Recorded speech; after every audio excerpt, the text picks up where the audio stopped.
Assalamualaikum warahmatullahi wabarakatuh.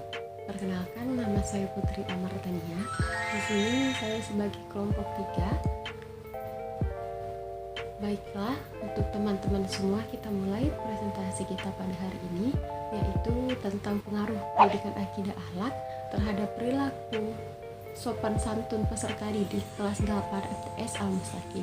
Nah, yang pertama yaitu latar belakang. Seperti yang kita ketahui bahwa pendidikan itu merupakan hal yang sangat penting di dalam kehidupan. Bukan hanya mengenai ilmu yang didapat, tapi pendidikan juga pengalaman serta terbentuknya pribadi yang lebih baik dari sebelumnya. Maka, hal ini merupakan hal yang sangat penting. Haji Mangun Budianto sebagaimana dikutip oleh Kurniawan 2017 halaman 27 berpendapat bahwa pendidikan adalah mempersiapkan dan menumbuhkan anak didik atau individu manusia yang proses berlangsung secara terus-menerus sejak ia lahir sampai ia meninggal dunia. Yang mana di lembaga pendidikan ini, para peserta didik diajari, dibina, dan dididik agar bisa mencapai sebuah kemampuan atau kompetensi yang menempatkan suatu hal tempatnya serta mempunyai sikap tanggung jawab sebagai manusia dan terhadap setiap yang dilakukannya. Nah, manusia yang berpendidikan dalam agama Islam, maka Allah akan mengangkat derajatnya seperti yang dijelaskan di dalam Al-Quran surah Al-Mujahadah ayat 11 yang berbunyi, "Wahai orang-orang yang beriman, apabila dikatakan kepadamu, berilah kelapangan di dalam majelis-majelis, maka lapangkanlah. Niscaya Allah akan memberi kelapangan untukmu dan apabila untukmu. Dan apabila dikatakan, berdirilah kamu, maka berdirilah. Niscaya Allah akan mengangkat derajat orang-orang yang beriman di antaramu dan orang-orang yang diberi ilmu beberapa derajat. Dan Allah Maha teliti apa yang kamu kerjakan." Nah, yang kedua yaitu rumusan masalah.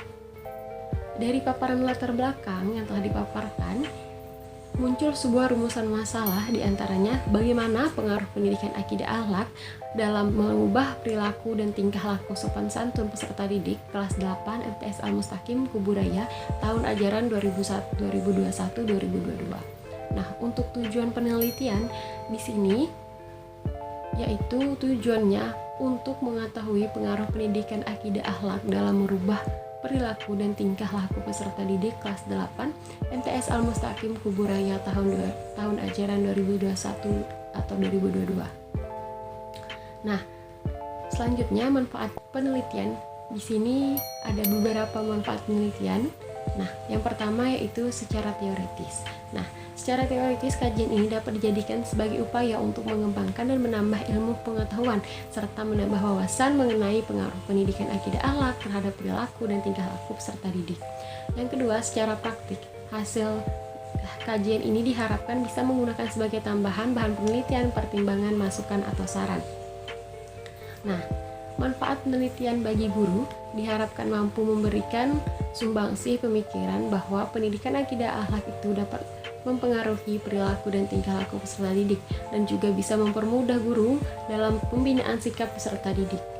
Bagi peserta didik diharapkan bisa meningkatkan kesadaran para peserta didik bahwa pendidikan akidah akhlak dapat membantu peserta berkembang dalam hal sikap dan tingkah laku serta dapat menimbulkan rasa tanggung jawab.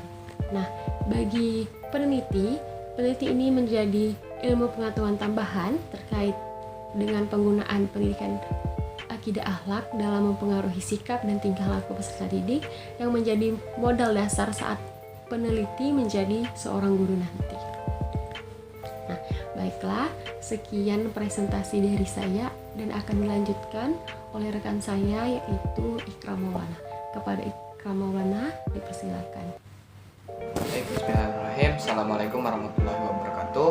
Perkenalkan, nama saya Ikram Maulana. Di sini saya sebagai pemateri kedua melanjutkan dari penjelasan pemateri pertamanya yaitu Putri Amartania mengenai proposal hasil kerja kami. Di sini saya akan menjelaskan mengenai kajian teori yang terdapat dalam proposal kami, yaitu bersangkutan dengan judul kami yaitu pengaruh pendidikan akidah akhlak terhadap perilaku sopan santun peserta didik Madrasah Aliyah Al-Mustaqim kelas 8. Nah, di sini dalam kajian teori terdapat beberapa penjelasan mengenai pengertian dari pendidikan, pengertian dari tingkah laku, lalu pengertian dari sikap dan pengertian dari sopan santun, serta pengertian dari apa itu akidah akhlak. Yang mana di sini terdapat juga beberapa teori dari beberapa ahli sebagai bahan pendukung dalam pengertian yang kami sampaikan dalam proposal ini. Lalu lanjut juga ada bagian kerangka konseptual penelitian. Berdasarkan dari kajian teori yang sudah dipaparkan di atas, maka dilihat bahwa pendidikan akidah akhlak dapat berpengaruh terhadap tingkah laku, sikap, dan perilaku seorang peserta didik. Lalu kemudian ada kajian penelitian terdahulu, yang mana di sini para peneliti, yaitu saya dan Putri Amartania, mencari penelitian terdahulu yang relevan dengan judul pengaruh dari pendidikan akidah akhlak kami, yaitu ada dari Nurul Komariah yang judul penelitiannya yaitu upaya guru pendidikan agama Islam dalam menghadapi kenakalan remaja pada masa pubertas. Lalu ada juga penelitian dari Syifa Fauziah tahun 2016 yang berjudul pengaruh pembelajaran akidah akhlak terhadap perilaku siswa kelas 5 SDI Darul Mukmin Ciledug, Tangerang. Kemudian masuk ke bab metode penelitian, yang mana di sini berisi tentang pendekatan dan jenis penelitian. Adapun pendekatan yang kami gunakan di sini yaitu pendekatan kuantitatif, sedangkan jenis penelitiannya yaitu kami menggunakan jenis eksperimen. Lanjut ke tempat dan waktu penelitian. Tempatnya dilakukan penelitian ini dilaksanakan di MTS Al-Mustaqim, Kuburaya, dengan waktu penelitian dilakukan paling lama selama 1 semester atau sekitar 6 bulan, tahun ajaran 2021-2022. Lalu ada populasi dan sampel penelitian. Di sini dijelaskan bahwasanya populasi yang kami gunakan yaitu kelas peserta didik kelas 8 MTS Al-Mustaqim Kuburaya. Lalu sampel penelitian, di sini kami menggunakan pengambilan sampel dalam penelitian ini keseluruhan jumlah peserta didik kelas 8 MTS Al-Mustaqim Kuburaya. Adapun sampel yang diambil yaitu dari taraf populasi ada 30 dan dari taraf signifikasi 0,05 atau 5%. Maka bisa dilihat dari sini kami menggunakan tabel Morgan, yang mana N30 memiliki jumlah sampel yaitu 28. Adapun jumlah sampel yang terdapat dalam penelitian ini berjumlah 28 peserta didik yang ada di dalam kelas 8 MTS Al-Mustaqim Kuburaya. Lanjut ke bagian selanjutnya yaitu teknik dan instrumen pengumpulan data. Di sini dalam penelitian ini kami menggunakan beberapa teknik pengumpulan data, yang mana adalah sebagai berikut. Yang pertama ada observasi, yang kedua ada survei kuesioner atau anket, yang ketiga ada dokumentasi, dan yang keempat ada wawancara. Yang begitu pula dengan instrumen pengumpulan data, di sini kami menggunakan observasi yang pertama, lalu angket, yang ketiga dokumentasi, dan yang keempat wawancara. Metode ini biasanya digunakan dalam riset kuantitatif maupun kualitatif.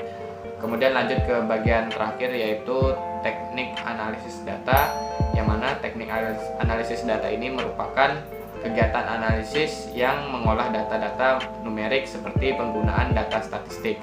Data hasil survei atau responden yang berupa angket itu sebagainya dijelaskan oleh Kaul dalam Hardani, yang mana mendefinisikan analisis data sebagai mempelajari materi yang terorganisasi untuk menentukan sebuah fakta yang melekat, yang terorganisasi untuk halnya dengan teknik analisis dan kuantitatif serta kualitatif. Pada analisis data kuantitatif juga terdapat beberapa jenisnya, yaitu analisis data kuantitatif deskriptif dan analisis data kuantitatif inferensial. Dalam penelitian ini, kami menggunakan bantuan software SPSS dalam menghitung hasil data penelitian yang diuji melalui uji parametrik dan non-parametrik.